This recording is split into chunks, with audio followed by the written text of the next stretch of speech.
Για τις χερσαίες επιχειρήσεις του Ισραήλ στη Γάζα, αλλά και τον ρόλο του Ιράν στην ανάφλεξη στη Μέση Ανατολή, μίλησε αποκλειστικά στον Sky και την Έλληκα Σόλη ο Τζόναθαν Κόνρικους, εκπρόσωπος του Ισραηλινού στρατού. Αναφερόμενος στην Τουρκία, έκανε λόγο για χυδαία σχόλια Ερντογάν. Πάμε να δούμε τι μας είπε.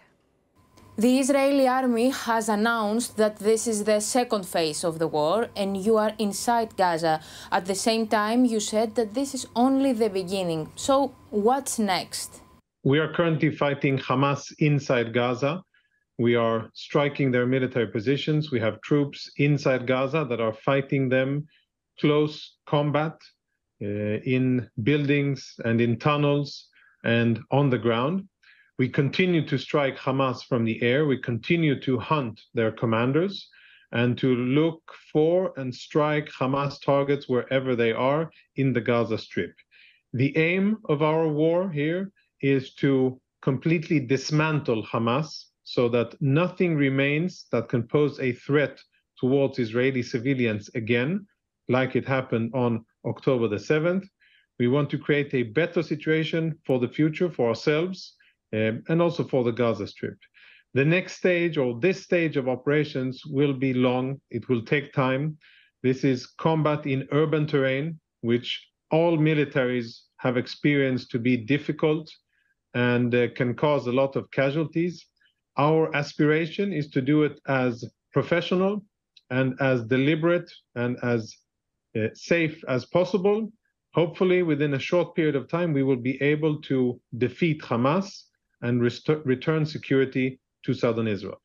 Will there be a third phase, a massive ground attack? There will likely be a third and perhaps a fourth phase. We will see as the war unfolds. I think that the definition of stages is less important. What is most important is the overall aim, which is to dismantle Hamas and all of the other terrorist organizations. We are currently operating on the ground, and I think that we will enhance the scope of our operations.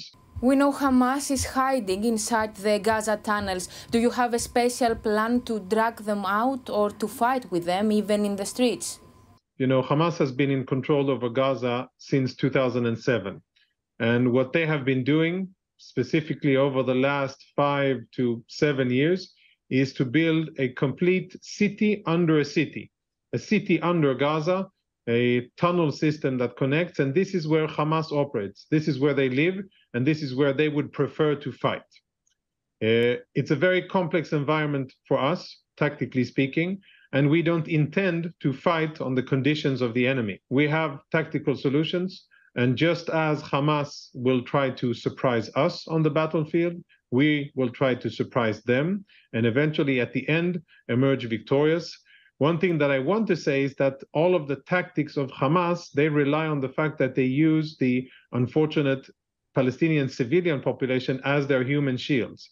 All of the tunnels are underneath the civilians. They fire from between buildings. They abuse schools, hospitals, mosques, and infirmaries and churches for their fighting, which is very unfortunate, and it is a war crime that they are doing.